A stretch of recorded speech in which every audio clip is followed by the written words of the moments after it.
By coming to this movie, to this character, ఈ character మీ యొక్క కెరియర్కి ఎలా హెల్ప్ అవుతుంది? వాట్ యుర్ సీయింగ్, ఈ యొక్క క్యారెక్టర్ నుంచి మీ సినీ కెరియర్ని ఎలా చూడబోతున్నారు? ఏమో అంటే అది రిలీజ్ అయ్యాక తెలుస్తుంది. అంటే ఎర్లియర్గా ఇది అడగడం కరెక్ట్ కాదేమో కానీ, అంటే ఒక క్యారెక్టర్ మీద ఒక ఇంప్రెషన్ ఉంటుంది కెరియర్ మీద కానీ, లేకపోతే ఓకే ఈ యొక్క క్యారెక్టర్ వల్ల నేను కొంచెం సక్సెస్ఫుల్, ఒక ప్లస్ పాయింట్. సో అది మీకు ఎప్పుడైనా అనిపించిందా? అంటే నాకు ఎగ్జాక్ట్ క్వశ్చన్ అర్థం కాదు. ఇప్పుడు మీ క్యారెక్టర్ ఉంది కదా, సో ఈ character some whatever the name you have and you are saying it's a message oriented character. So ఫ్యూచర్లో మీకు ఆఫర్స్ వచ్చేటప్పుడు కానీ ఈ క్యారెక్టర్ చూసి వచ్చి మీకు ఆఫర్స్ ఇచ్చే అంత రేంజ్ ఉన్న క్యారెక్టర్ అయినా, అంత స్పేస్ ఉన్న క్యారెక్టర్ అయినా మీకు అని? అంటే ఇక్కడ లైక్ నేను క్యారెక్టర్ రేంజ్ నేను డిఫైన్ చేయలేను, అది ఆడియన్స్ చూసాక వాళ్ళు డిఫైన్ చేయగలుగుతారేమో. బట్ నాకు నేను చేసే ప్రతి ప్రాజెక్ట్ ఫ్యూచర్లో వచ్చే ఆపర్చునిటీకి హెల్ప్ అవ్వాలి అనే కోరుకుంటాను. కానీ అది హెల్ప్ అవ్వచ్చు, అవ్వకపోవచ్చు. సో ఇప్పుడు నేను ఈ రోల్ చేస్తున్నానంటే నాకు దీనికన్నా మంచి రోల్ వస్తుందని కోరుకుంటాను, కానీ ఈ రోల్ వల్లే రావాలి అని అయితే అలా స్పెసిఫికేషన్ ఏం లేదు. ఇలా ఒక అమ్మాయి ఉంది చేయగలుగుతుంది బాగానే, ఇలా క్యారెక్టర్ ఇచ్చి చూద్దాం అని అనుకునేది ఇంకా వాళ్ళది, ఆపర్చునిటీ ఇచ్చే వాళ్ళ మీద ఉంటుంది. ఈ రోల్ని చూసే ఇస్తారు అని అయితే అలా కనెక్షన్ అయితే ఏం లేదు. బేసికల్లీ ఒక యాక్టర్ని కాకుండా ఒక క్యారెక్టర్లో ఉన్న ఇన్వాల్వ్ అయిపోయి వాళ్ళని మర్చిపోతారు. కొన్ని సినిమాస్లో కానీ హీరోని చూడరు, ఆ ఒక నేమ్ని చూస్తారు. సో అలా మారబోతుంది అనే కాన్ఫిడెన్స్ మీకు ఉంటేనే కదా చేస్తారు. సో అందుకని అడిగారు. యా అంటే ఆ మెసేజ్ ఎండ్ చూసాక నేను ఇందాక చెప్పాను కదా, లైక్ ఒక ఫ్రెండ్షిప్ కానీ లేదా పేరెంట్స్ ఏదైనా సజెషన్ ఇచ్చినప్పుడు తీసుకోకపోవడం, నేను ఏదైతే కన్వే చేయాలనుకున్నానో నా క్యారెక్టర్ త్రూ డైరెక్టర్ ఏదైతే కన్వే చేయాలనుకున్న మెసేజ్ ఉందో, ఒకవేళ తీసుకుంటే కనుక నెక్స్ట్ టైం వాళ్ళు ఏదైనా యాక్షన్ చేసే ముందు నా ఫ్రేమ్ అయితే ఒక్కసారి వాళ్ళ మైండ్లో ఫ్లాష్ అవుతుంది, ఆ మూవీలో ఇంతే అయ్యింది అన్న ఫ్లాష్ అయితే అవుతుంది. అంటే అది ఇంక ఇన్ఫ్లుయెన్స్ అవుతారా లేదా అన్నది ఇంకా తీసుకునే వాళ్ళ బట్టి ఉంటుంది. ఓకే.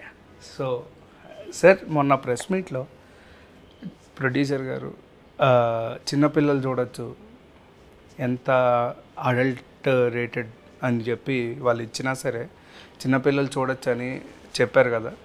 సో ఇందులో ఏమన్నా మెసేజ్లు పెట్టేసి ఈ టైప్లో ఏమన్నా చేశారా?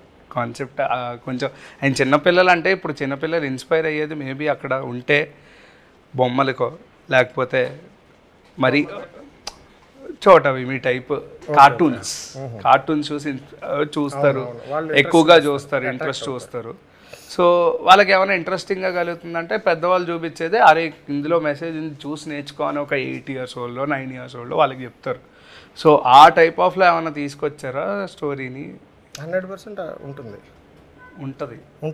కానీ మీ తమ్ముడు అండర్ రేటెడ్ అంటే ఆ ఏజ్ ఏది ఉందో, ఏ సర్టిఫికెట్కి రూల్స్ ప్రకారం ఉండే ఏజ్ అండర్ రేటెడ్ ఏజ్ ఉందో మీ తమ్ముడు ఉంటే మీరు ఈ సినిమా చూసిన తర్వాత మీ తమ్ముడికి చూపిస్తారు, సినిమా చూపిస్తారు 100%.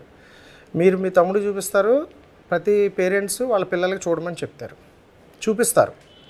థియేటర్స్లో ఒకవేళ అవైలబిలిటీ రూల్స్ ప్రకారం లేకపోయి అంటే అలౌ చేయరు, కొన్ని చోట్ల అలౌ చేయరు కదా. మరి అలా ఉంటే అసలు ఏ అనేది ఎందుకు ఇచ్చారు? మీరు ఏమైనా అడగలేదా సెన్సార్? అంటే వాళ్ళకి ఏ ఇవ్వడానికి చాలా రూల్స్ ఉంటాయి కదండి. అంటే మీరు దృష్టిలో ఏ అంటే ఏమనుకుంటున్నారు? Sexual content, okay, if not nudity, okay, violence, vulgar language, sound, అది ఏదైతే నాయిస్ వైలెన్స్ ఏదైతే ఉందో కొంచెం పీక్లోకి వెళ్తే చిన్నపిల్లలకి సజెస్ట్ చేయకూడదు ఇలాంటివి.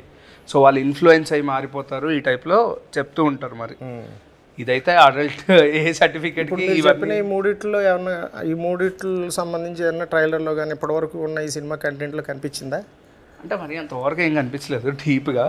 అదే ఓకే. ఏంటంటే అదే వాళ్ళకి కొన్ని రూల్స్ ఉంటాయి కదండి, ఇది ఒక్కటే కాకుండా ఇంకా వేరే ఆస్పెక్ట్స్లో సెన్సార్ బోర్డ్ రూల్స్ ప్రకారం ఉన్న దీనికి సంబంధించి ఒక అంటే బంచ్ ఆఫ్ ఒక ఎమోషన్ని నేను హౌ టు హ్యాండిల్ అనే ఒకటి ఉంటుంది కదా, నేను ఎలా హ్యాండిల్ చేశాను, ఎలా ప్రజెంట్ చేశాను అనే అంటే అక్కడ చెప్పే కంటెంట్కి బాగా కనెక్ట్ అయ్యారు వాళ్ళు. ఎంటైర్ సెన్సార్ బోర్డు బాగా కనెక్ట్ అయ్యారు. వాళ్ళు సజెస్ట్ చేశారు, వాళ్ళు అడిగిన దానికి చెయ్యండి, మీరు చెయ్యండి, మేము అడిగింది దీనికి ఏ అవసరం లేదు, U/A తీసుకోండి అని చెప్పి వాళ్ళు సజెస్ట్ చేశారు.